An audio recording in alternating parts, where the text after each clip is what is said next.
Site case ತನಿಖೆ ಮಾಡಿದ್ದ Lokayukta CM ಫ್ಯಾಮಿಲಿಗೆ ಕ್ಲೀನ್ ಚೀಟ್ ನೀಡಿದೆ. ಆದರೆ ಸಿಎಂ ಪತ್ನಿ ಮೂಡಾಗೆ ನೀಡಿದ್ದ ಅರ್ಜಿಯಲ್ಲಿ ವೈಟ್ನರ್ ಹಚ್ಚಿದ್ಯಾರು ಎಂಬುದು ನಿಗೂಢವಾಗಿಯೇ ಉಳಿದಿದ್ದು ಲೋಕಾ ತನಿಖೆ ಮೇಲೆ ಅನುಮಾನ ಮೂಡುವಂತೆ ಮಾಡಿದೆ. ಈ ಕುರಿತ ರಿಪೋರ್ಟ್ ನಿಮ್ಮ ಮುಂದೆ.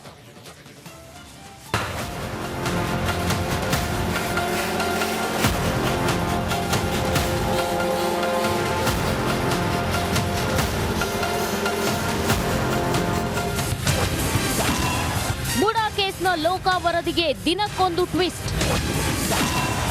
ಸಿಎಂ ಪತ್ನಿ ನೀಡಿದ್ದ ಅರ್ಜಿಗೆ ವೈಟ್ನರ್ ಹಚ್ಚಿದ್ಯಾರು? ಲೋಕಾ ತನಿಖೆಯಲ್ಲಿನ ವೈಟ್ನರ್ ರಹಸ್ಯ ರಿಪಬ್ಲಿಕ್ನಲ್ಲಿ. ಮೂಡಾ ಸಿಎಂ ಸಿದ್ದರಾಮಯ್ಯ ಕುಟುಂಬಕ್ಕೆ ಮಗ್ಗಲು ಮುಳ್ಳಾಗಿ ಕಾಡ್ತಿರೋ ಹಗರಣವೇ ಈ ಮೂಡಾ. ಸದ್ಯ ಲೋಕಾಯುಕ್ತ ವರದಿಯಲ್ಲಿ ಸಿಎಂ ಸಿದ್ದರಾಮಯ್ಯ ಕುಟುಂಬಕ್ಕೆ ಕ್ಲೀನ್ ಚಿಟ್ ಕೊಟ್ರು.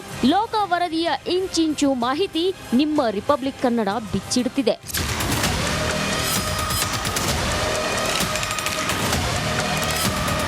ಹೌದು, ಸಿಎಂ ಪತ್ನಿ ಮೂಡಾಗೆ ನೀಡಿದ್ದ ಅರ್ಜಿಯಲ್ಲಿ ವೈಟ್ನರ್ ಹಚ್ಚಿದ್ಯಾರು ಎಂಬುದು ನಿಗೂಢವಾಗಿಯೇ ಉಳಿದಿದೆ. ಸಿಎಂ ಹಾಗೂ ಪತ್ನಿ ಬುಡಕ್ಕೆ ಬರೋ ಕಾರಣಕ್ಕೆ ಲೋಕಾಯುಕ್ತ ಅಧಿಕಾರಿಗಳು ತನಿಖೆ ಮಾಡಿಲ್ವಾ ಎಂಬ ಅನುಮಾನ ಶುರುವಾಗಿತ್ತು. ಆದ್ರೆ ವೈಟ್ನರ್ ಅರ್ಜಿ ಬಗ್ಗೆ ಲೋಕಾ ಅಧಿಕಾರಿಗಳು ಮೇಲ್ನೋಟಕ್ಕೆ ಪ್ರಶ್ನೆ ಮಾಡಿದ್ದಾರೆ.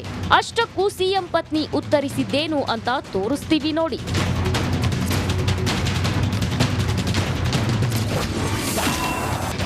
ಲೋಕಾ ಮುಂದೆ ಸಿಎಂ ಪತ್ನಿ ಹೇಳಿದ್ದೇನು? ನಾನು ಮೂಡಾಗೆ ಬದಲಿ ಜಾಗಕ್ಕೆ ಕೋರಿ ಅರ್ಜಿ ಸಲ್ಲಿಸಿದ್ದೆ. ಬಡಾವಣೆ ಪ್ರದೇಶದಲ್ಲಿ ಜಮೀನನ್ನ ನೀಡಲು ಕೋರಿಲ್ಲ.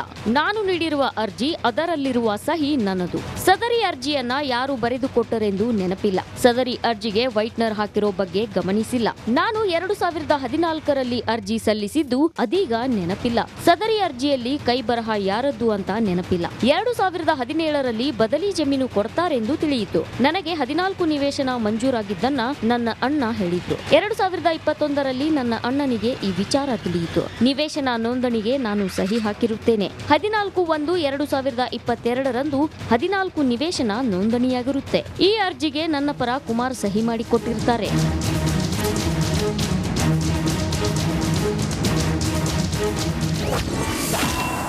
ಟಿಬಿ ನಟೇಶ್ ಹೇಳಿಕೆ ಏನು?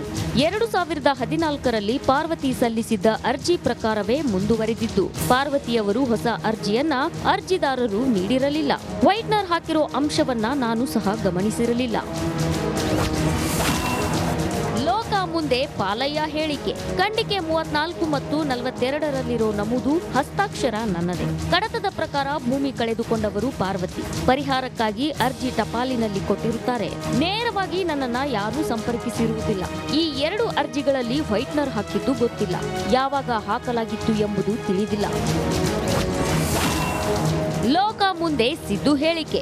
ನನ್ನ ಪತ್ನಿ ಮೂಡಾಗೆ ನೀಡಿರೋ ಅರ್ಜಿಗೆ ವೈಟ್ನರ್ ಹಾಕಿದ್ದು ಗೊತ್ತಿಲ್ಲ.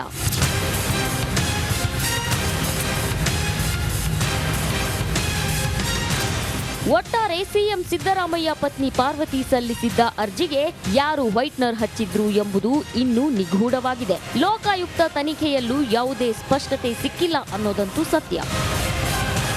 Bureau report, republic Kannada. Okay, ನಮ್ಮ ಮೈಸೂರು ರಿಪೋರ್ಟರ್ ವಿನೋದ್ ನಮ್ಮ ಜೊತೆ ಇದ್ದಾರೆ. ವಿನೋದ್, ಏನ್ರಿ ಇದು ಮೂಡ ಮತ್ತೆ ಅದೇ ಬರ್ತಾ ಇದೆ. ನಮಗಂತೂ ತಲೆ ಬುಡ ಅರ್ಥ ಆಗ್ತಾ ಇಲ್ಲ.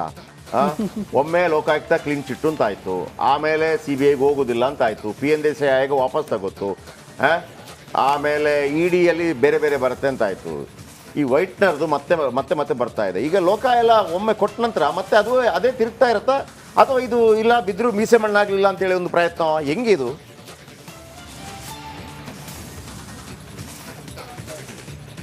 ಶಿವಪ್ರಕಾಶ್, ನಿಜಕ್ಕೂ ಕೂಡ ಮೂಡಾ ವಿಚಾರದಲ್ಲಿ ಏನಾಗ್ತಿದೆ ಅನ್ನೋ ಬಗ್ಗೆ ಸಾಕಷ್ಟು ಸಾರ್ವಜನಿಕರು ಸಾಕಷ್ಟು ದೊಡ್ಡ ಮಟ್ಟದ ಚರ್ಚೆ ಆಗ್ತಿದೆ. ಯಾಕಂದರೆ CM ಅವ್ರಿಗೆ ಈ ವಿಚಾರದಲ್ಲಿ ದೊಡ್ಡ ಮಟ್ಟದ ಸಂಕಷ್ಟ ಆಗುತ್ತೆ ಅಂತೇಳಿ ಎಲ್ಲರೂ ಕೂಡ ಮಾತಾಡ್ಕೊಳ್ತಾ ಇದ್ರು.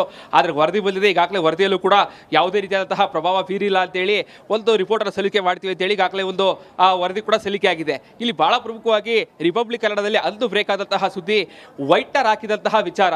ಅಂದರೆ ಬಹಳ ಪ್ರಮುಖವಾಗಿ ಆಗಲೇ ದೇವಲೂರು ಬಡಾವಣೆಯಲ್ಲಿ, ಸಮಾನಾಂತರ ಬಡಾವಣೆಯಲ್ಲಿ ಭೂಮಿಯನ್ನು ಕೊಡಿ ಅಂತೇಳಿ ಪಾರ್ವತಿಯವರು ಕೊಟ್ಟಿದ್ರು ಎನ್ನಲಾದಂತಹ ಒಂದು ಪತ್ರ. ಆದರೆ ಆ ಒಂದು ವೈಟ್ನರ್ ಹಚ್ಚುವ ಸಂದರ್ಭದಲ್ಲೂ ಕೂಡ ಅಭಿವೃದ್ಧಿಪಡಿಸಿರುವಂತಹ ಬಡಾವಣೆಯಲ್ಲಿ ಕೊಡಿ ಅಂತೇಳಿ ಆ ಒಂದು ಲೆಟರ್ ಎಲ್ಲ ಇತ್ತು, ಅಕ್ಷರಗಳಿತ್ತು ಅಂತೇಳಿ ಈಗಾಗಲೇ ಸಿ ಎಂ ಅವರು ಅಧಿಕೃತವಾದಂತಹ ಟ್ವಿಟ್ಟರಲ್ಲಿ ಒಂದು ಅಂಶವನ್ನು ಕೂಡ ಈಗಾಗಲೇ ಅವರು ಉಲ್ಲೇಖಿಸಿ ಆ ಒಂದು ವಿಡಿಯೋವನ್ನು ಕೂಡ ರಿಲೀಸ್ ಮಾಡಿದ್ರು.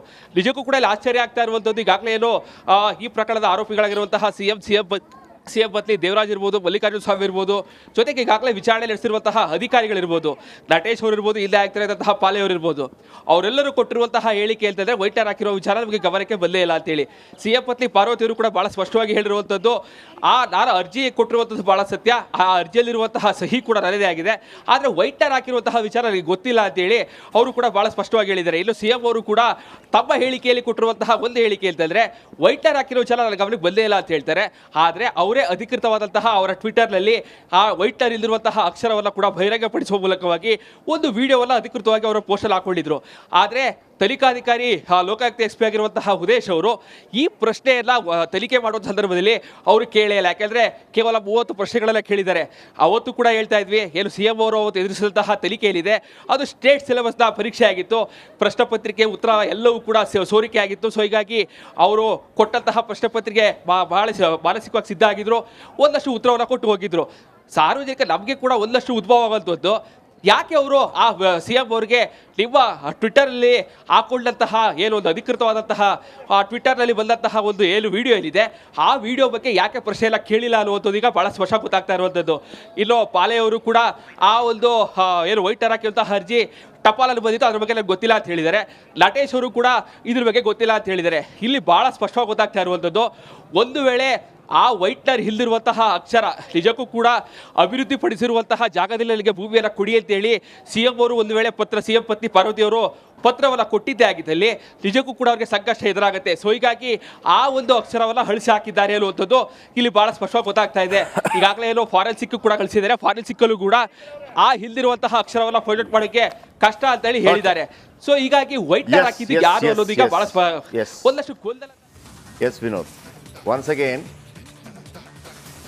ನಾನು ಎಲ್ಲಿಂದ ಸ್ಟಾರ್ಟ್ ಮಾಡಿದ್ರು ಅಲ್ಲಿಗೆ ಬಂದು ನಿಂತಿದ್ದೀನಿ ವಾಪಸ್. ಹೌದು, ಮೂಡದ್ದು ಇದು ನಮ್ಮ ನೆನಪಿನ ಶಕ್ತಿಗಳಿಗೆ ಮತ್ತೆ ವೈಟ್ನರ್ ಸೈಟ್ ಕೇಸ್ ತನಿಖೆ ಮಾಡಿದ್ದ ಲೋಕಾಯುಕ್ತ ಸಿಎಂ ಫ್ಯಾಮಿಲಿಗೆ ಕ್ಲೀನ್ ಚೀಟ್ ನೀಡಿದೆ. ಆದರೆ ಸಿಎಂ ಪತ್ನಿ ಮೂಡಾಗೆ ನೀಡಿದ್ದ ಅರ್ಜಿಯಲ್ಲಿ ವೈಟ್ನರ್ ಹಚ್ಚಿದ್ಯಾರು ಎಂಬುದು ನಿಗೂಢವಾಗಿ ಉಳಿದಿದ್ದು ಲೋಕಾ ತನಿಖೆ ಮೇಲೆ ಅನುಮಾನ ಮೂಡುವಂತೆ ಮಾಡಿದೆ. ಈ ಕುರಿತ ರಿಪೋರ್ಟ್ ನಿಮ್ಮ ಮುಂದೆ.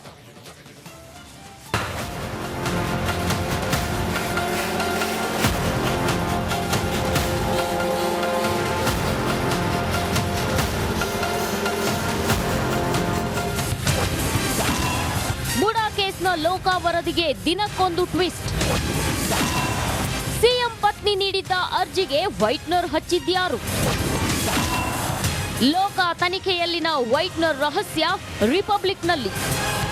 ಮುಡಾ ಸಿಎಂ ಸಿದ್ದರಾಮಯ್ಯ ಕುಟುಂಬಕ್ಕೆ ಮಗ್ಗಲು ಮುಳ್ಳಾಗಿ ಕಾಡ್ತಿರೋ ಹಗರಣವೇ ಈ ಮುಡಾ.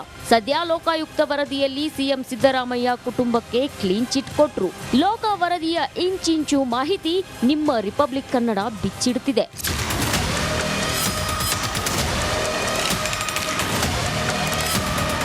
ಹೌದು, ಸಿಎಂ ಪತ್ನಿ ಮುಡಾಗೆ ನೀಡಿದ್ದ ಅರ್ಜಿಯಲ್ಲಿ ವೈಟ್ನರ್ ಹಚ್ಚಿದ್ಯಾರು ಎಂಬುದು ನಿಗೂಢವಾಗಿಯೇ ಉಳಿದಿದೆ. ಸಿಎಂ ಹಾಗೂ ಪತ್ನಿ ಬುಡಕ್ಕೆ ಬರೋ ಕಾರಣಕ್ಕೆ ಲೋಕಾಯುಕ್ತ ಅಧಿಕಾರಿಗಳು ತನಿಖೆ ಮಾಡಿಲ್ವಾ ಎಂಬ ಅನುಮಾನ ಶುರುವಾಗಿತ್ತು. ಆದ್ರೆ ವೈಟ್ನರ್ ಅರ್ಜಿ ಬಗ್ಗೆ ಲೋಕಾ ಅಧಿಕಾರಿಗಳು ಮೇಲ್ನೋಟಕ್ಕೆ ಪ್ರಶ್ನೆ ಮಾಡಿದ್ದಾರೆ. ಅಷ್ಟಕ್ಕೂ ಸಿಎಂ ಪತ್ನಿ ಉತ್ತರಿಸಿದ್ದೇನು ಅಂತ ತೋರಿಸ್ತೀವಿ ನೋಡಿ.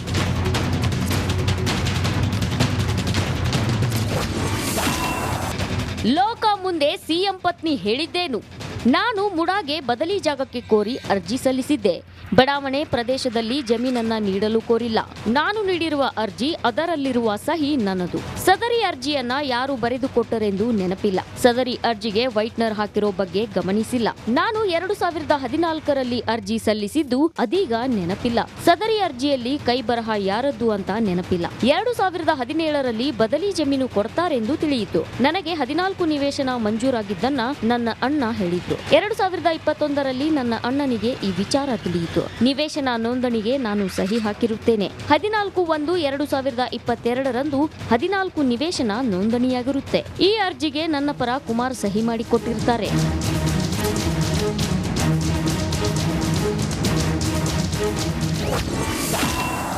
ಡಿಬಿ ನಟೇಶ್ ಹೇಳಿಕೆ ಏನು? 2014ರಲ್ಲಿ ಪಾರ್ವತಿ ಸಲ್ಲಿಸಿದ್ದ ಅರ್ಜಿ ಪ್ರಕಾರವೇ ಮುಂದುವರೆದಿದ್ದು, ಪಾರ್ವತಿಯವರು ಹೊಸ ಅರ್ಜಿಯನ್ನ ಅರ್ಜಿದಾರರು ನೀಡಿರಲಿಲ್ಲ. ವೈಟ್ನರ್ ಹಾಕಿರೋ ಅಂಶವನ್ನ ನಾನು ಸಹ ಗಮನಿಸಿರಲಿಲ್ಲ. ಲೋಕ ಮುಂದೆ ಪಾಲಯ್ಯ ಹೇಳಿಕೆ. ಖಂಡಿಕೆ 34 ಮತ್ತು 42ರಲ್ಲಿರೋ ನಮೂದು ಹಸ್ತಾಕ್ಷರ ನನ್ನದೇ. ಕಡತದ ಪ್ರಕಾರ ಭೂಮಿ ಕಳೆದುಕೊಂಡವರು ಪಾರ್ವತಿ. ಪರಿಹಾರಕ್ಕಾಗಿ ಅರ್ಜಿ ಟಪಾಲಿನಲ್ಲಿ ಕೊಟ್ಟಿರುತ್ತಾರೆ.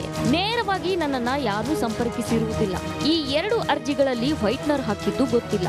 ಯಾವಾಗ ಹಾಕಲಾಗಿತ್ತು ಎಂಬುದು ತಿಳಿದಿಲ್ಲ. ಲೋಕ ಮುಂದೆ ಸಿದ್ದು ಹೇಳಿಕೆ. ನನ್ನ ಪತ್ನಿ ಮುಡಾಕ್ಕೆ ನೀಡಿರೋ ಅರ್ಜಿಗೆ ವೈಟ್ನರ್ ಹಾಕಿದ್ದು ಗೊತ್ತಿಲ್ಲ.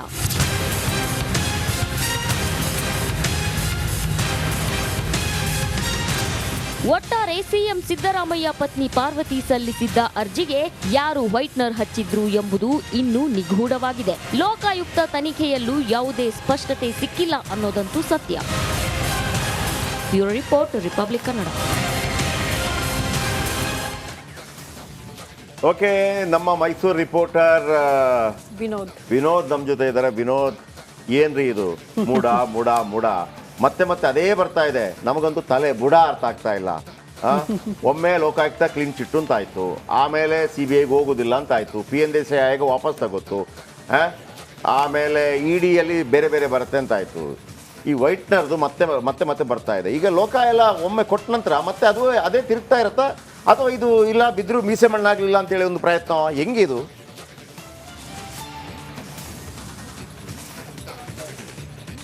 ಶಿವಪ್ರಕಾಶ್, ನಿಜಕ್ಕೂ ಕೂಡ ಮೂಡ ವಿಚಾರದಲ್ಲಿ ಏನಾಗ್ತಿದೆ ಅನ್ನೋ ಬಗ್ಗೆ ಸಾಕಷ್ಟು ಸಾರ್ವಜನಿಕರು ಸಾಕಷ್ಟು ದೊಡ್ಡ ಮಟ್ಟದ ಚರ್ಚೆ ಆಗ್ತಿದೆ. ಯಾಕಂದ್ರೆ CM ಅವ್ರಿಗೆ ಈ ವಿಚಾರದಲ್ಲಿ ದೊಡ್ಡ ಮಟ್ಟದ ಸಂಕಷ್ಟ ಆಗುತ್ತೆ ಅಂತೇಳಿ ಎಲ್ಲರೂ ಕೂಡ ಮಾತಾಡ್ಕೊಳ್ತಾ ಇದ್ರು.